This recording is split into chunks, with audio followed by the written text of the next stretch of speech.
Aucune négociation ne peut libérer le peuple d'une dictature. Aucune élection n'a jamais permis aucun changement de pouvoir dans une dictature. C'est simplement factuel, l'histoire des hommes nous l'a démontré. Kofi Yamenian, en avril 2024. Il ne s'agit pas d'être radical ou de critiquer inutilement le travail d'une certaine opposition sur le terrain au Togo. Tout être humain adulte, en possession de tous ses sens, saurait, dans le cadre de la dramatique situation politique de notre pays, quel choix il faudrait faire pour se donner les moyens, afin de venir à bout de ceux qui ne considèrent plus les Togolais comme des humains, mais comme leurs sujets qui n'auraient aucun droit. Il est aujourd'hui plus que clair que l'opposition togolaise, ou ce qu'il en reste, en allant aux élections législatives, accepte la loi de la raison du plus fort. Aucune contestation, contre quoi que ce soit, après les fameuses élections, n'aurait plus aucun sens puisque que de toutes les façons, nous serions en démocratie au Togo où tous les candidats, dont ceux de l'opposition, battent campagne sans entrave, avec des débats animés. Que voudrait-on encore de plus? Dans son interview donnée sur TV5 Monde, Gilbert Bavara, l'un des jusqu'au boutistes autour de Faure Gnassingbé, ne dit pas le contraire. Effectivement la campagne bat son plein et cette campagne est très intense, les débats sont très intenses, une campagne disputée. À écouter le ministre du régime de dictature togolais, avec son arrogance habituelle et son éternel mépris du peuple, on se croirait au Bénin, au Sénégal, en France, en Allemagne, aux USA ou encore en Grande-Bretagne.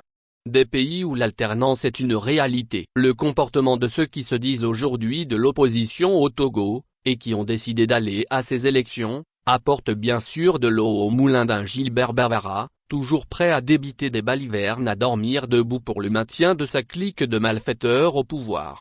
Que fait-on alors des réfugiés et prisonniers politiques? Que fait-on surtout de la nouvelle constitution, finalement adoptée par l'Assemblée nationale de Faure Gnassingbé dont le mandat a expiré depuis plusieurs mois? Une constitution qui fait passer notre pays à un régime parlementaire et en même temps à la 5e République, mise à part la non-légitimité du Parlement togolais pour légiférer, car en fin de mandat, un régime de dictature, vomi et contesté depuis plusieurs décennies par son peuple, a-t-il encore quel pouvoir, ou quelle légitimité, pour décider d'une nouvelle constitution et l'imposer aux Togolais? Lors d'une conférence de presse organisée par le parti politique AN, Alliance nationale pour le changement, le 15 mars 2024 pour protester contre le fait que les députés togolais fussent en train de changer en catimini la constitution pour y introduire le régime parlementaire, le leader de cette formation politique, M. Jean-Pierre Fabre, ne fut pas tendre pour Faure Gnassingbé et son régime. On n'acceptera jamais ce qu'ils sont en train de faire là. Ce régime est un régime militaire à façade civile. Un régime militaire clanique,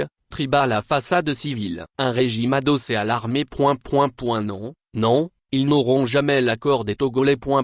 Nous avons en face de nous des gens qui manquent de dignité. Monsieur Faure Gnassingbé ne respecte pas les Togolais. Après quelques velléités de regroupement et de manifestations de la part de quelques partis politiques autour de l'an, plus rien à se mettre sous la dent, les états-majors de beaucoup de partis dits de l'opposition étant trop préoccupés par les législatives et les régionales. Peut-on se libérer d'un régime de dictature, plus que cinquantenaire, comme celui que nous subissons au Togo, par des élections, quelles qu'elles soient? Monsieur Fabre lui-même a reconnu que nous avons affaire au Togo à un régime militaire à façade civile, un régime adossé à l'armée. Et il devrait aujourd'hui être clair pour tout le monde que tout ce que ce régime, avec au centre Faure Gnassingbé, entreprend, pour ne jamais quitter le pouvoir, n'a rien de légitime, et ne repose que sur la force brute. Une assemblée dont le mandat a pris fin depuis longtemps, des textes de la CEDEAO qui disent qu'aucune réforme substantielle de la loi électorale ne doit intervenir dans les 6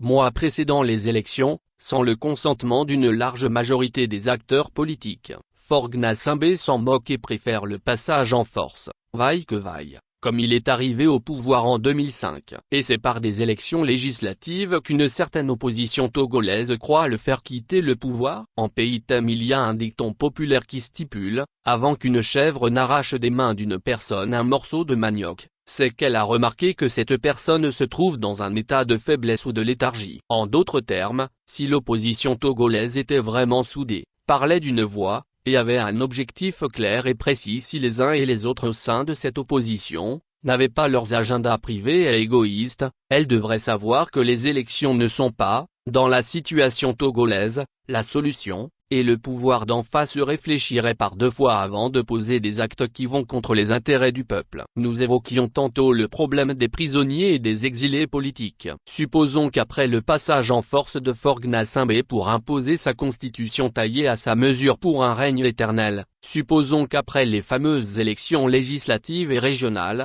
tout se passe sans grands accrocs et que la vie politique togolaise continue clopin-clopant. Oublierait-on les plusieurs dizaines de prisonniers politiques qui croupissent encore dans les prisons togolaises, dont surtout une femme, Leila, séparée de son bébé de quelques mois depuis au moins 6 ans, parce que tout simplement elle est une sympathisante de l'opposition? Oublierait-on des réfugiés politiques comme Salifou Tikpi Tchadam, Olivier Hama, Akila François Boko et beaucoup d'autres? Pour le pouvoir Gnassingbé et ses complices, nous savons que ce serait un bon débarras que des opposants intransigeants soient en dehors du territoire national. Et pour l'opposition, prendrait-elle sur elle que des citoyens finissent leur vie en prison et que des Togolais, la plupart, responsables politiques, meurent un à un à l'étranger, comme Monseigneur Kepodzro et Abbé Yomé Kodjo, pendant que des opposants siègent dans une assemblée nationale où ils ne pourront absolument rien faire pour la vraie libération du Togo? Voilà comment nous interprétons la participation des partis de l'opposition aux prochaines élections législatives et régionales, dont d'ailleurs le découpage électoral, taillé sciemment pour que UNIR soit toujours au pouvoir, leur est défavorable. Nous lisons ça et là sur des affiches de campagne de certaines formations politiques qu'il faut voter tel ou tel parti politique pour la libération du Togo. Madame Adjamago Johnson, présidente de la DMP, Dynamique pour la majorité du peuple, va même jusqu'à accepter le fait accompli en promettant qu'une fois au Parlement, ils déboulonneront la dictature.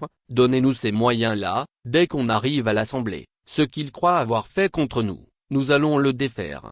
Ça donnerait à sourire si la situation de notre pays n'était pas déjà assez dramatique. Nous subissons la dictature des Gnassingbé depuis plus d'un demi-siècle de père en fils. En dehors des massives violations des droits de l'homme et des immenses détournements de fonds publics par nos gouvernants, avec en prime, l'impunité garantie aux criminels, quand, au cours de quelle législature, l'opposition togolaise a-t-elle réussi à renverser la tendance au sommet de l'État? Parce qu'elle était majoritaire au Parlement? Et c'est en 2024, au moment où Faure Gnassingbé fait sienne, au vu et au su de tout le monde, la loi de la raison du plus fort pour ne jamais partir, sans que nous puissions être capables de nous organiser pour l'en empêcher, que l'opposition compte sur des élections législatives pour libérer le Togo avec des instruments démocratiques. Que c'est pathétique. Quand nous nous opposons à la participation de l'opposition aux élections dans une dictature, comme celle que nous subissons au Togo, on nous demande souvent d'après les avantages d'un éventuel boycott. Certes, il ne suffirait pas de boycotter pour boycotter, mais la situation catastrophique d'ensemble de notre pays nécessite une organisation sérieuse de la part de la vraie opposition qui cherche la vraie libération du Togo, d'UNIR et de Faure Gnassingbé. Dans un tel cas où l'opposition vraie, pas celle des opportunistes, parlerait d'une voix en ayant un but précis, comme nous l'avons déjà développé plus haut, le boycott des élections, qui serait suivi d'actions concrètes sur le terrain, servirait à maintenir la flamme de la lutte, à rappeler surtout à l'opinion internationale que les Togolais ploient toujours sous la dictature des Gnassingbé, de père en fils, depuis 60 ans, pendant que tout change positivement autour de nous. Les actions concrètes qui accompagneraient le boycott consisteront, entre autres, à rappeler le sort des nombreux prisonniers politiques que le monarque Faure Gnassingbé refuse de libérer, malgré les nombreuses injonctions des organisations nationales et internationales des droits de l'homme, malgré les nombreux jugements de la Cour de justice de la CEDEAO. En allant aux élections, non seulement l'opposition reconnaît et légitime le régime de dictature qu'elle prétend combattre, mais en même temps elle fait oublier la situation des nombreux réfugiés politiques. Au lieu d'obliger le régime, surtout Faure Gnassingbé, a décidé d'une amnistie générale pour que toutes les filles et tous les fils du Togo puissent revenir librement au bercail, et que des assises nationales soient organisées pour décider surtout des conditions de départ de Faure Gnassingbé du pouvoir. Car, pour une opposition digne de ce nom, c'est de ça qu'il devrait s'agir. Pendant que les Togolais de la diaspora en Europe et aux USA sont vent debout contre les conséquences néfastes du règne inhumain de Faure Gnassingbé sur la vie quotidienne de nos concitoyens au pays, et surtout contre la révoltante et humiliante réforme constitutionnelle unilatérale imposée aux Togolais par une assemblée nationale illégitime, Des opposants sur le terrain n'ont que des élections législatives en tête, élections qui ne changeront absolument rien dans la lutte du peuple togolais pour sa totale libération du joug dictatorial. Malgré tout ça, nous restons optimistes que d'une façon ou d'une autre, le bout du tunnel n'est plus loin car en toute chose, tout finit par finir un jour.